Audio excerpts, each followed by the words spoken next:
Welcome students. RBSC board exam 2024 कक्षा 10th में सामाजिक विज्ञान का मॉडल पेपर आपके लिए बहुत ही महत्वपूर्ण है। इस मॉडल पेपर में से बहुत सारे क्वेश्चंस आपको एग्जाम में हुक टू हुक देखने को मिलेंगे। एग्जाम में आपको 3.25 घंटे यानी 3 घंटे 15 मिनट का समय मिलता है। उसमें आप जो आपके क्वेश्चंस आते हैं उनको कैसे हैंडल करें और अच्छे नंबर प्राप्त करें, उसकी विश्लेषण आपको इस वीडियो के अंदर बताने वाले हैं। तो चैनल को सब्सक्राइब करके वीडियो को पूरा देखिए और बेल आइकन जरूर दबा दीजिए। चलिए यहाँ पर आपका वीडियो स्टार्ट करते हैं। खंड अ के अंदर सबसे पहले आपके वस्तुनिष्ठ क्वेश्चंस आते हैं। भारतीय श्रमिकों को अनुबंध के तहत दूसरे देशों को ले जाने की प्रथा को खत्म कर दिया गया। यानी पहले अनुबंध के तहत भारतीय को श्रमिक होते थे, उनको वहां काम करवाने के लिए ले जाते थे।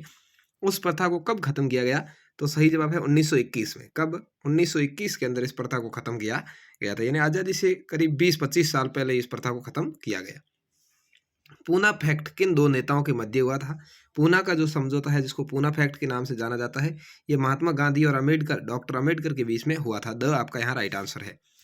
1840 के दशक तक ब्रिटेन के सबसे फलते फूलते उद्योग कौन से थे? तो 1840 के दशक तक जो ब्रिटेन के फलते फूलते उद्योग थे वो थे सूती वस्त्र उद्योग और कपास उद्योग, जिसको कच्चा माल भारत से ही मिलता था।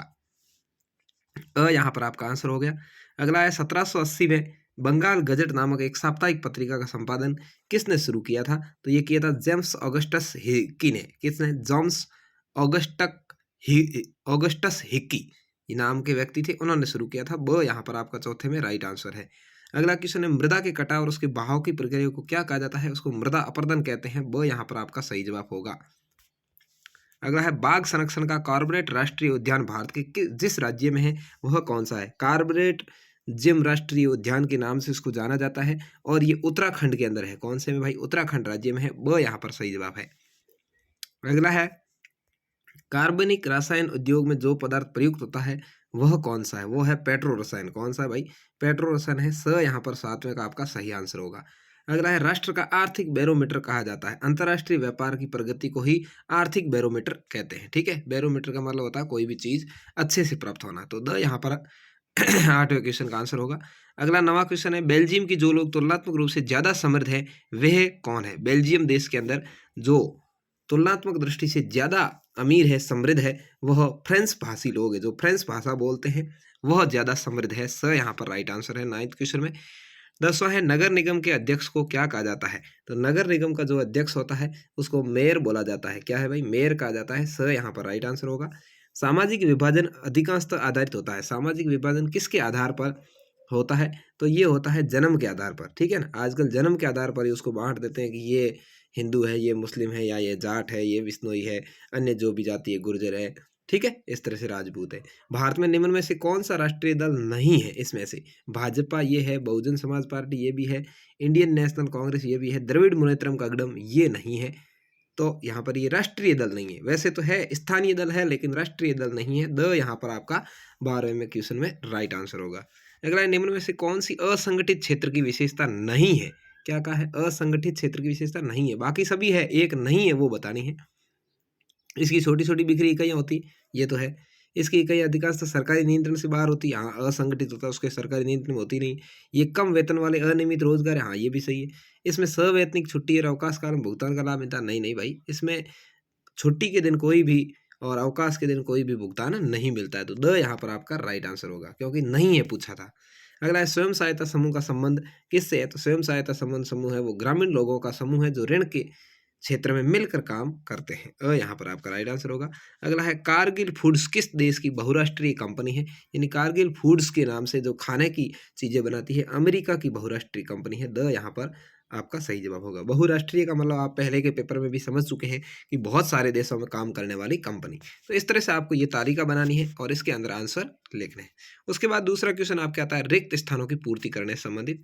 जब भारतीय निर्माताओं ने विज्ञापन बनाए तो उसमें राष्ट्रवादी संदेश साफ दिखाई देता है। क्या है? राष्ट्रवादी। यहाँ पर आपका आ जाएगा। कैसा संदेश देते हैं वो? राष्ट्रवादी संदेश साफ दिखाई देता है। भारत में संस्कृत, अरबी, फारसी और विभिन्न क्षेत्रीय भाषाओं में हस्तलिखित पांडुलिपियों की पुरानी और समृद्ध परंपरा थी। क्या है? पांडुलिपियां थी। पांडुलिपियां कहा जाता है जो हस्तलिखित थी। ठीक है ना, पांडुलिपियों। यहाँ पर ये आपके इस तरह से हो जाएगा, पांडुलिपियों की पुरानी परंपरा थी। तीसरा है केरल में शिशु मृत्यु दर कम है क्योंकि यहाँ स्वास्थ्य और शिक्षा की मौलिक सुविधाएं उपलब्ध है, ठीक है, पर्याप्त उपलब्ध है। शिक्षा यहाँ पर आपकी खाली जगह में आ जाएगा। केरल आपको पता है भारत का सबसे शिक्षित राज्य भी है और सबसे ज़्यादा ये देखा जाए तो लिंगानुपात वाला राज्य भी है। चौथा क्वेश्चन पूछा है, खाली जगह में तीव्र उन्नति ने वैश्वीकरण की प्रक्रिया को प्रेरित किया है। किसकी तीव्र उन्नति ने? प्रौद्योगिकी की, ठीक है। प्रौद्योगिकी का मतलब होता है ऑनलाइन काम।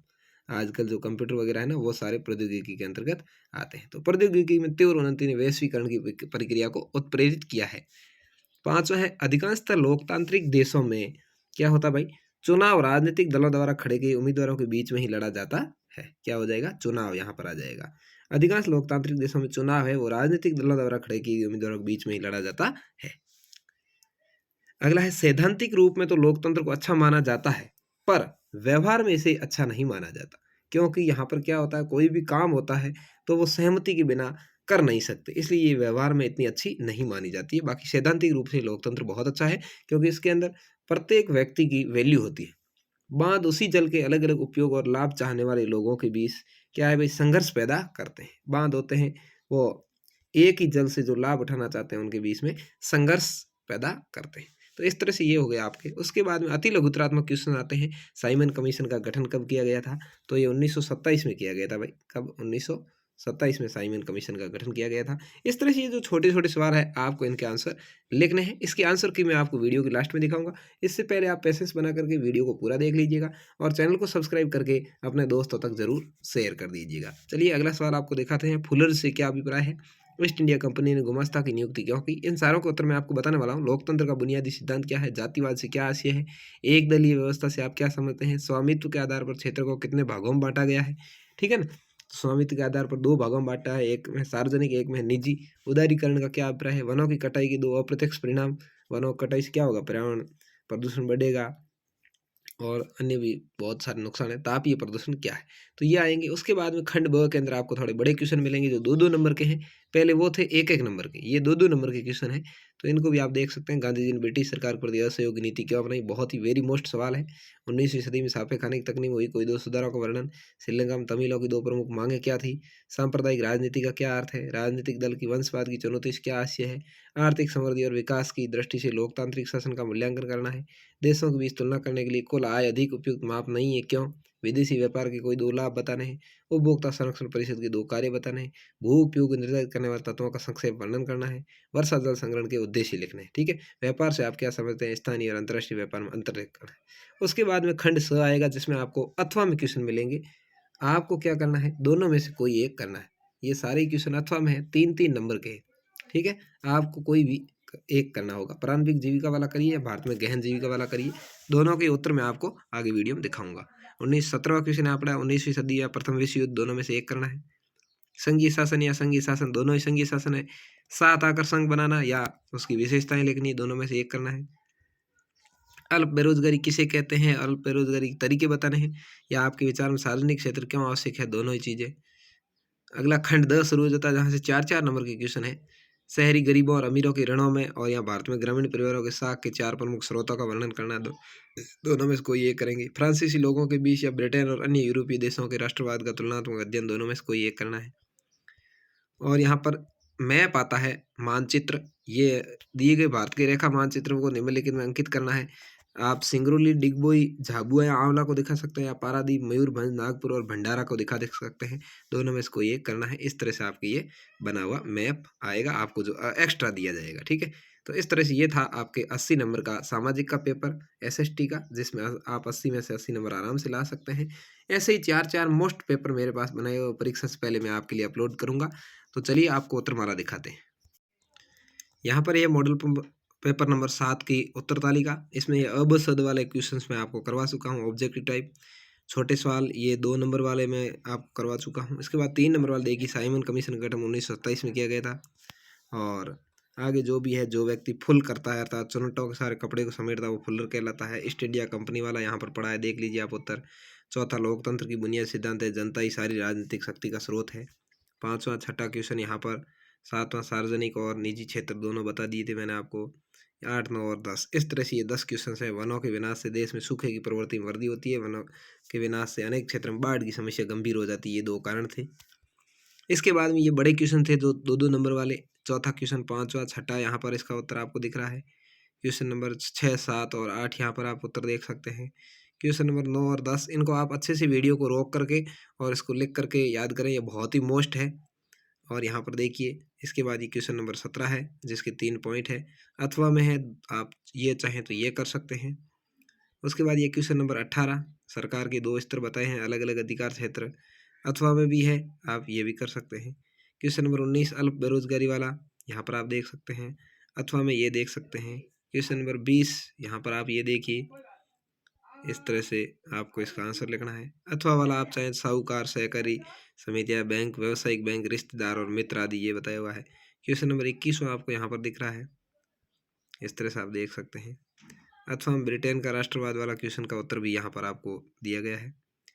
और यहाँ पर ये इस तरह से आंवला, झाबुआ, सिंगरौली और डिगबोई कौन कौन से क्षेत्र में है, या अथवा वाला नागपुर, भंडारा, पारादीप और मयूरभंज को देख सकते हैं। तो इस तरह से ये ऐसा पेपर आपके सामाजिक के अंदर आने वाला है, तो उसको जरूर देखिए, अपने दोस्तों तक शेयर कीजिए और चैनल को सब्सक्राइब करके बेल आइकन दबा के रखिए, क्योंकि आपको जो मोस्ट वो 4 पेपर है वो मैं परीक्षा से ठीक पहले उपलब्ध करवाने वाला हूँ, जिसको यदि आप चूक गए तो आपको बहुत पछतावा होगा कि ये देख लिए होते तो मैं अच्छे नंबर ले आता। धन्यवाद, जय हिंद।